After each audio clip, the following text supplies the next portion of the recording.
Hey y'all, welcome to Hot Positivity. Hey y'all, have y'all heard about Tyler Robinson? Just in case you missed it, he has officially been charged with aggravated murder in connection with the killing of the advocate Charlie Kirk. Prosecutors just held a press conference, and I got the full footage for you. Here it is right now. Let's go. And our prosecution team and our county commissioners. Jeff is going to be the only one speaking right now, and I'll introduce right now County Attorney Jeff Gray.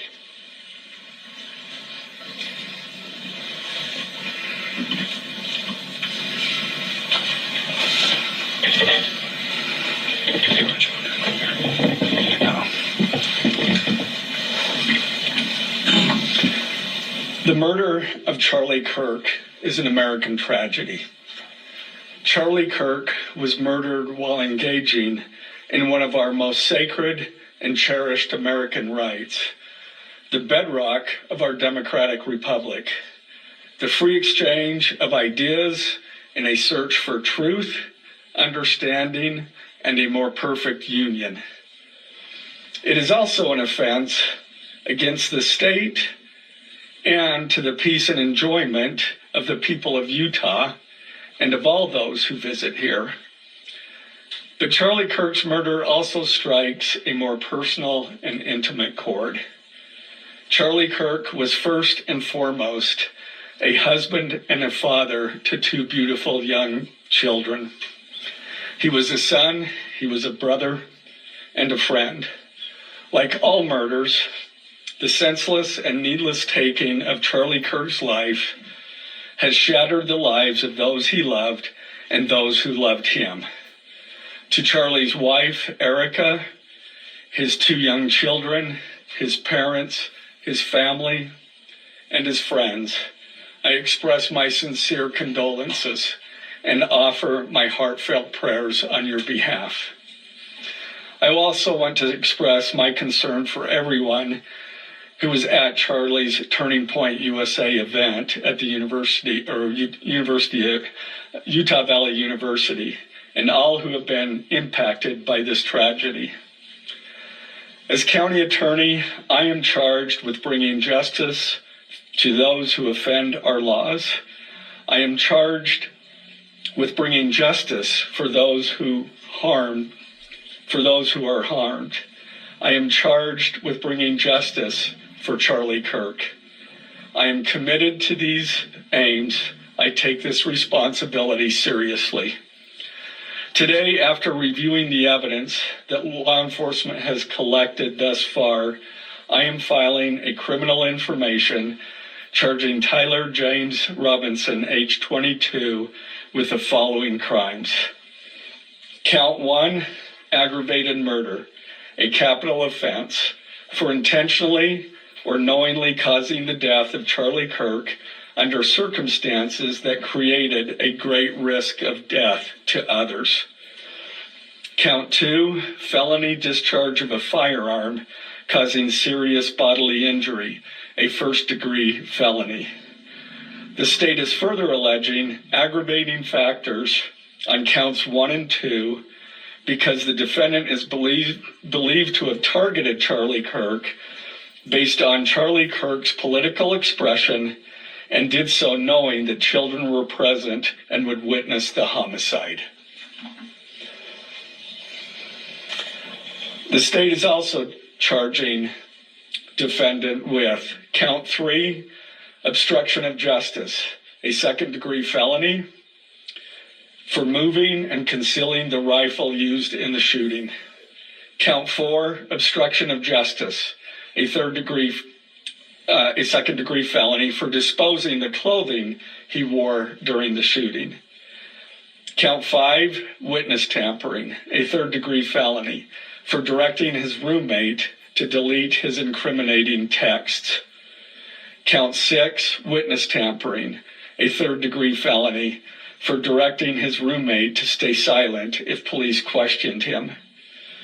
And count 7, commission of a violent offense in the presence of a child, a Class A misdemeanor, for committing homicide, knowing that children were present and may have seen or heard the murder, and did so based on Charlie Kirk's political expression.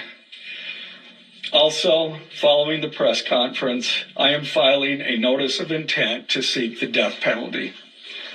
I do not take this decision lightly, and it is a decision I have made independently as county attorney, based solely on the available evidence and circumstances and nature of the crime. Because we are seeking the death penalty, the defendant will continue to be held without bail in the Utah County Jail. Turning to the 10-page information, these are the allegations. On September 10th, 2025, at approximately 12:23 p.m., Charlie Kirk was shot and killed while speaking to a large crowd on the campus of Utah Valley University in Orem, Utah. Police found the suspected murder weapon, a bolt-action .30-06 rifle, nearby. Over the next approximately 33 hours, police conducted a manhunt for the shooter until the evening of September 11th, 2025, when Tyler James Robinson surrendered to police at the Washington County Sheriff's Office. DNA consistent with Robinson was found on the rifle's trigger. After shooting Mr. Kirk, Robinson hid the gun, discarded the clothing he wore when he fired the rifle, and told his roommate to delete incriminating text messages and not talk to police. Children were present at the time of the shooting. The shooting. Turning Point USA, a nonprofit organization founded in 2012 by Charlie Kirk, organized a public outdoor event to be held at noon on September 10th, 2025 at UVU.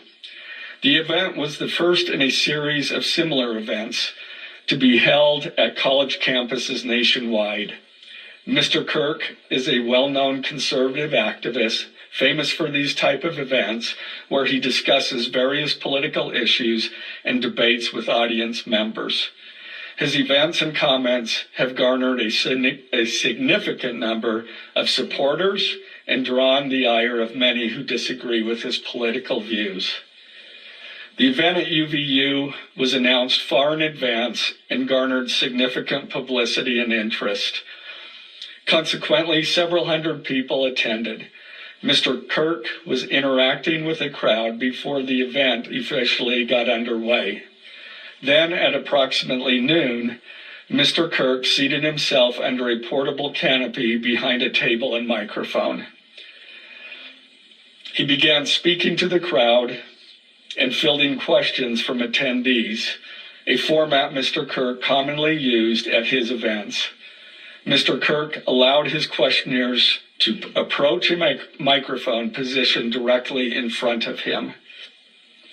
Mr. Kirk's team members were very close to him on his right and left, as well as some behind his canopy and others at various close locations near him. The large crowd surrounded Mr. Kirk on three sides.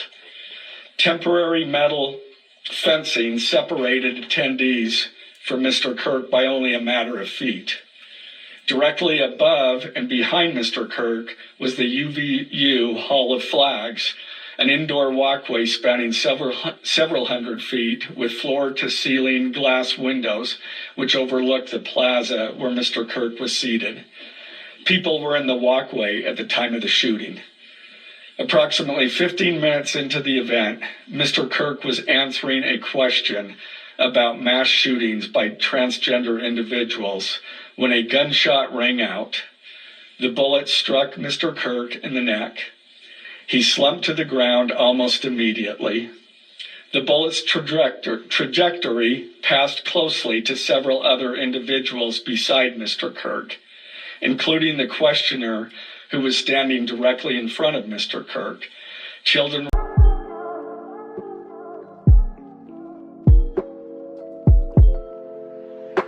were visible near Mr. Kirk's stage when he was shot.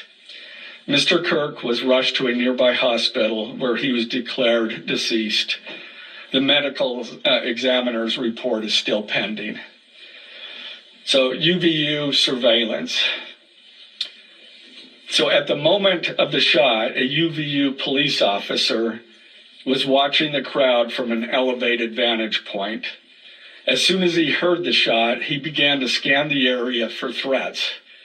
Believing the shot came from a rifle because of its sound, he looked for potential sniper positions. He noted a roof area approximately 160 yards away from Mr.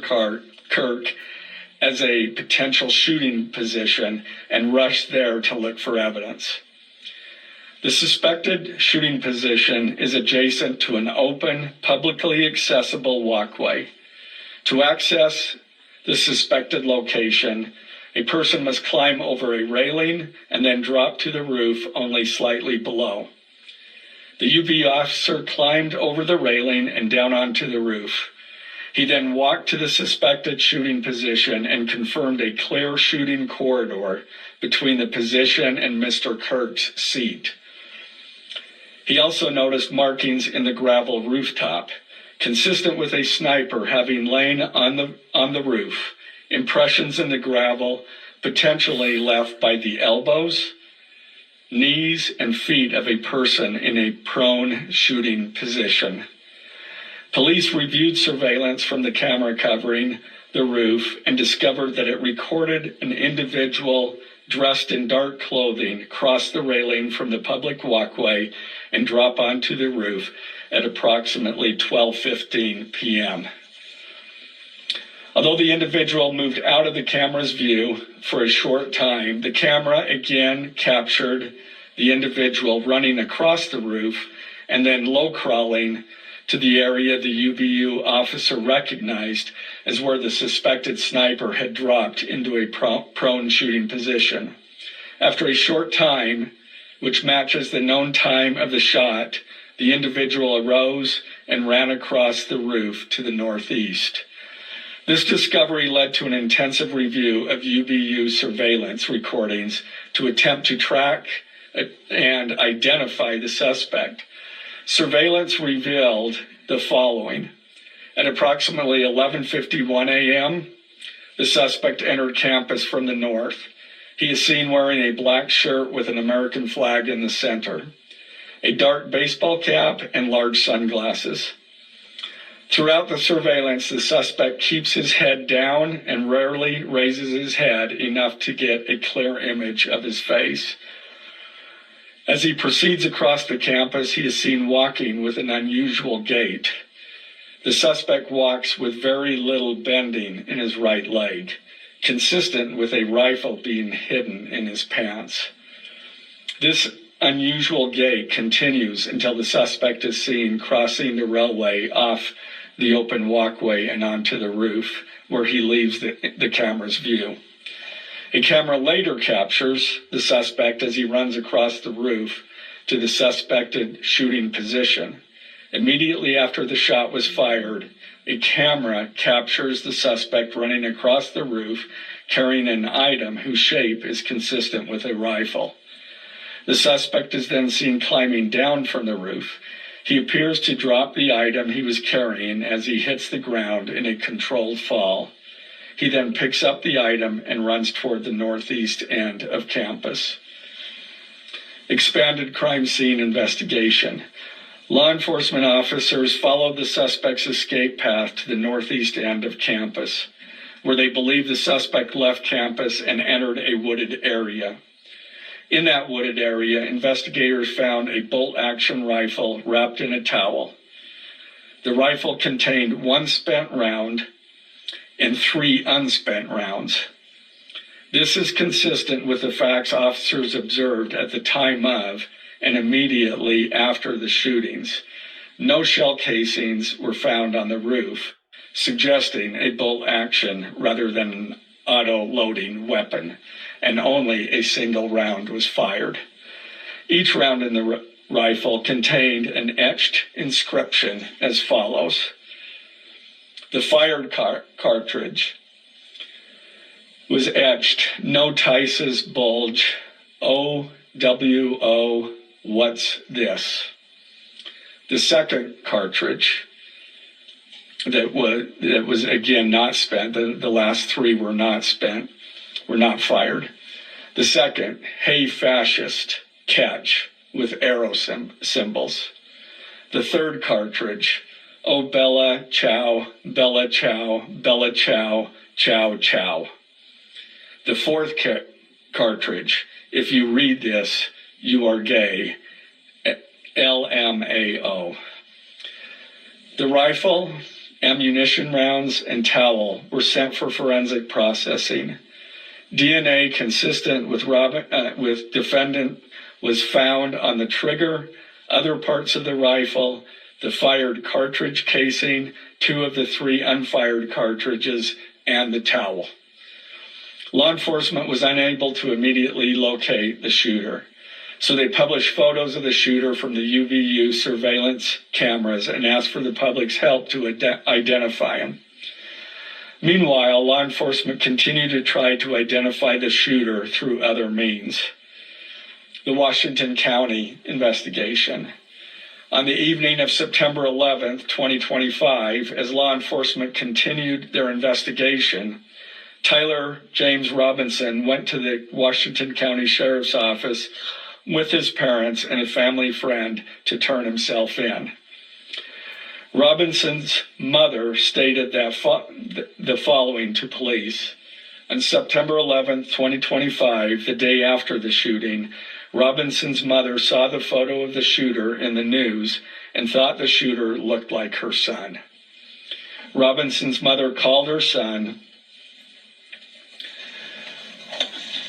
and asked him where he was. He said he was at home sick and that he had also been at homesick on September 10th. Robinson's mother expressed concern to her husband that the suspect shooter looked like Robinson. Robinson's father agreed. Robinson's mother explained that over the last year or so, Robinson had become more political and had started to lean more to the left, becoming more pro-gay and trans rights oriented. She stated that Robinson began to date his roommate, a biological male who was transitioning genders. This resulted in several discussions with family members, but especially between Robinson and his father, who have very different political views. In one conversation before the shooting, Robinson mentioned that Charlie Kirk would be holding an event at UVU, which Robinson said was a stupid venue for the event. Robinson accused Kirk of spreading hate. Robinson's father reported that when his wife showed him the surveillance image of the suspected shooter in the news, he agreed that it looked like their son. He also believed that the rifle that police suspected the shooter used matched a rifle that was given to his son as a gift.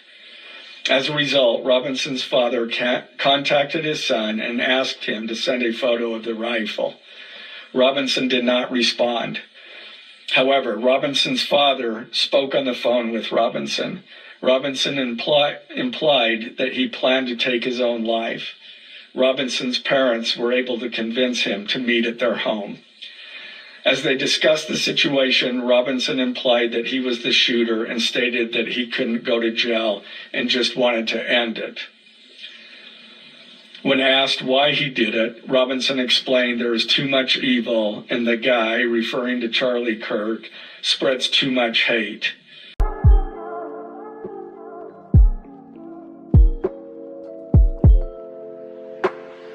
They talked about Robinson turning himself in and convinced Robinson to speak with a family friend who is a retired deputy sheriff. At Robinson's father's request, the family friend met with Robinson and his parents and convinced Robinson to turn himself in.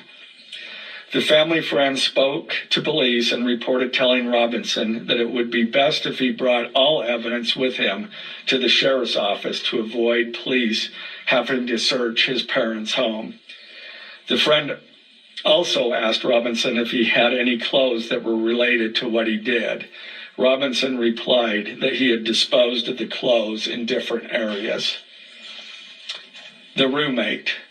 Police interviewed Robinson's roommate, a biological male who was involved in a romantic relationship with Robinson.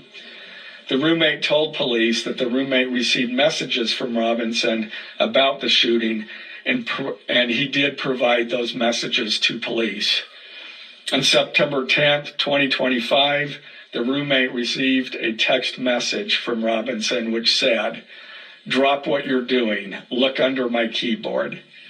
The roommate looked under the keyboard and found a note that stated, quote, "I had the opportunity to take out Charlie Kirk, and I'm going to take it." Police found a photograph of this note. The following text exchange, then took place. After reading the note, the roommate responded, "What? You're joking, right?" Robinson, "I am still okay, my love, but I'm stuck in Orem for a little while longer yet. Shouldn't be long until I can come home, but I gotta grab my rifle still. To be honest, I had hoped to keep this secret till I died of old age. I am sorry to involve you." Roommate, "You weren't the one who did it, right?" Robinson, I am. I'm sorry." Roommate, "I thought they caught the person." Robinson, "No, they grabbed some crazy old dude, then interrogated someone in similar clothing.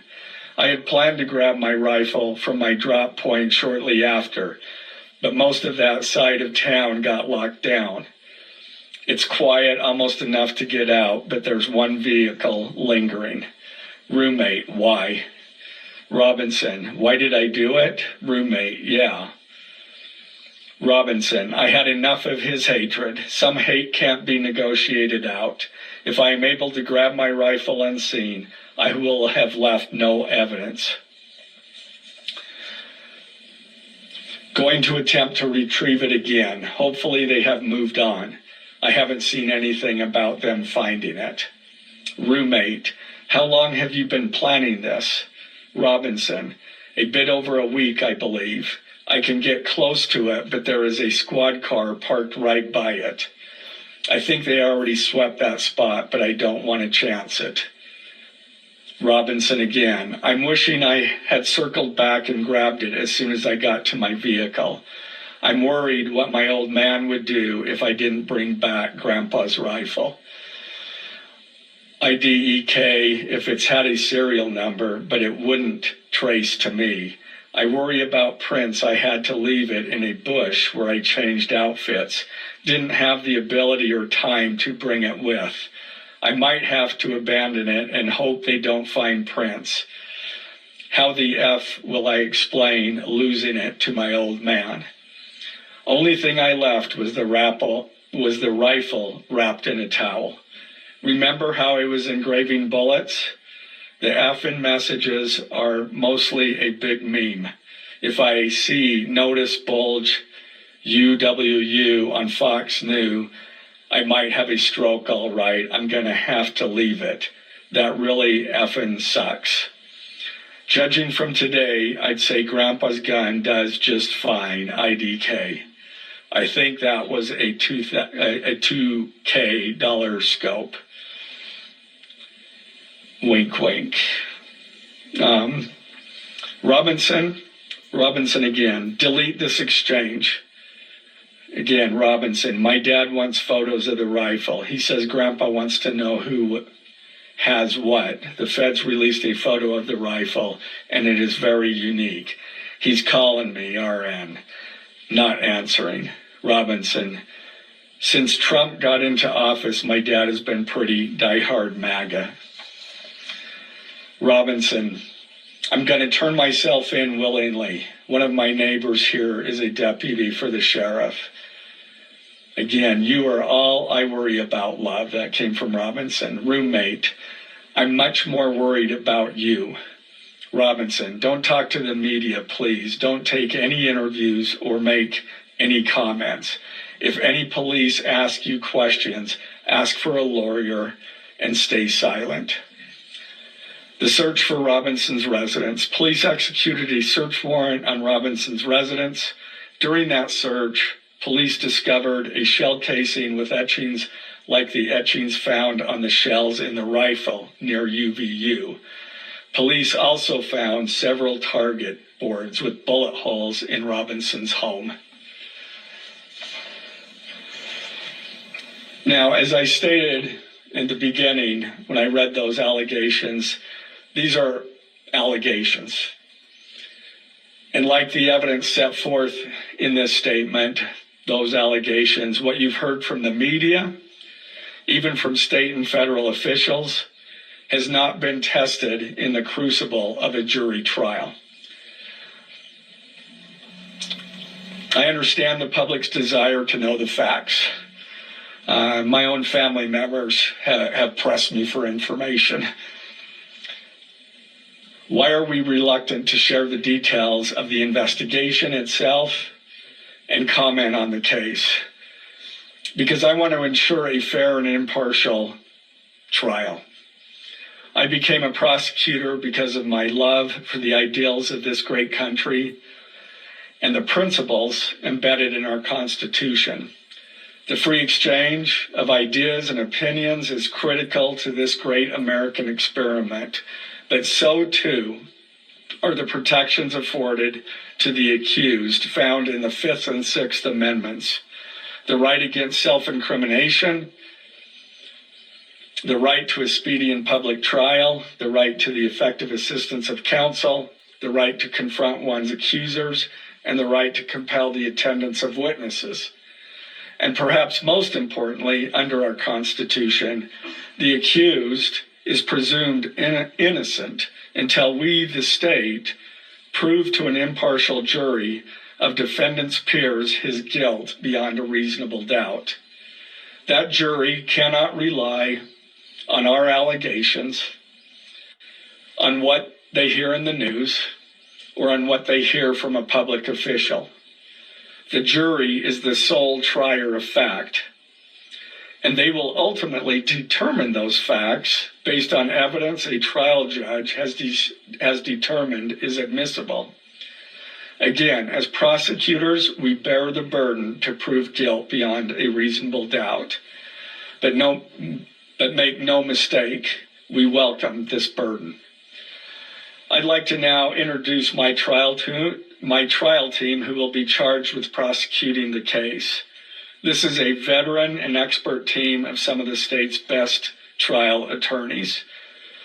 Chad Grunander, who is one of my two chief deputies, Ryan McBride and David Sturgill on the far right there. And those two were very much involved in preparing search warrants, did a phenomenal job, worked day and night to see that accomplished well after Robinson was taken into custody. Also, Lauren Hunt, she is one of our special victims prosecutors, and Chris Ballard.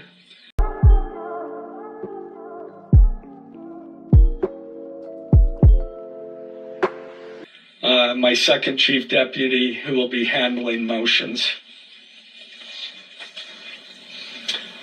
I'm going to explain just the procedural steps. We're not a grand jury. We don't have a grand jury system like the federal courts do. It's a preliminary hearing system. So the arrest and filing of the criminal information are merely the first steps in the criminal justice process. Today at 3 p.m., the defendant will appear before a judge in the Utah 4th District Court for his first appearance to be informed of these charges and to ensure that he has an attorney to represent him. The hearing will be brief. The judge will conduct that first appearance virtually via WebEx. This is not unusual. In the 4th District, All felony first appearances for defendants who are in custody are held virtually. A link to that hearing is available for media on the Utah State Courts X account at Utah State Courts. Now, following defendant's first appearance, he will be entitled to a preliminary hearing. At that hearing, the state will be required to show probable cause that defendant committed the crimes. The purpose of the preliminary hearing is not to determine guilt, but simply to assure the court that the prosecution has enough evidence to proceed to trial. If a judge finds probable cause and binds the case over for trial, an arraignment hearing will be held. At that hearing, a judge will again inform defendant of the charges against him and require him to enter a plea to each charge. The next step following the arraignment is an opportunity for the parties to file any relevant motions and then ultimately the trial itself. This case has generated a tremendous amount of interest across our nation and even the world. The public's desire for information is understandable, but it bears reiterating that this case will be tried in a court of law consistent with our Constitution, not the court of public opinion. Thus, we will only discuss the case with the press occasionally.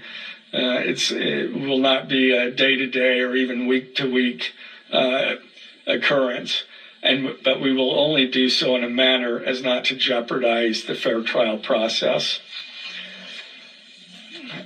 Before I conclude, I want to express my appreciation for the tireless work of our local, state, and federal law enforcement officers. They have an extremely difficult, dangerous, and often thankless job. I'm proud to acknowledge the exceptional work they do every day, and particularly their work on this case. It was truly a marvel to witness. Their skilled work and dedication have brought us to this point. I'm also grateful for the leadership demonstrated by Bo Mason, the Commissioner of the Utah Department of Public Safety, FBI Special Agent in Charge Rob Bowles, Utah County Sheriff Mike Smith, our local police chiefs, and Felice John Vitti, the acting U.S. Attorney for the District of Utah. I'm also grateful for the support of our Governor, Spencer Cox, and our Attorney General, Derek Brown, who is standing behind me today and has offered his support and resources as we proceed to trial. Finally, I want to thank our Utah County Commissioners, Amelia Powers Gardner, Brandon Gordon, and Skylar Beltran. They too have pledged to assist with the resources needed to successfully prosecute this case. I will now take a few questions. For questions, ladies and gentlemen, just really fast, if you could identify yourself and what organization. Yeah, thank you. Okay. Investigation uncover any individuals that may have known about this shooting in advance. They are still looking into it. It's an undergoing investigation. So is that a possibility? They haven't ruled that out. As Lavendera with CNN, the text message that you exchanged with your roommate, can you give us a sense of, did that happen over several hours? Did it happen before? I don't have that information. Emily Anderson, Stars and Salt Lake Tribune. I know, acknowledging that you made this decision to pursue the death penalty independently, did you hear it all from the Trump administration or Governor Cox's administration as you were working on these charges? I talked to officials from both administrations, but I was not pressured to make a decision. I understood their feelings on it because it was in the news, but we didn't really discuss that. Mr. Braithwaite, the FBI director, do you have any indication that transgender issues played a role in the motivations for this shooter? I'm going to stick to what I just stated in my public, in our information. I think that is pretty much set forth there. Mr. Gray, Ben Winslow, Fox 13 News. Just asking, are you planning to file additional charges against anyone else in connection with this? Again, we don't have any information at this point of additional suspects, but I know that our law enforcement agencies are continuing to follow leads. Mr. Gray, the FBI director today said that you are, quote, are the other people, a number of people are being investigated and interrogated. So it seems that there are people who might be up for prosecution. Yeah, I'm not. Do you think the suspect was a lone wolf, or could this be part of a... I can't comment on that. I'm not aware of all their investigation. I just know that these agencies are continuing to investigate this case and follow all leads. BBC News would like to know, how does this possibly interface with any federal charges? That's up to the feds.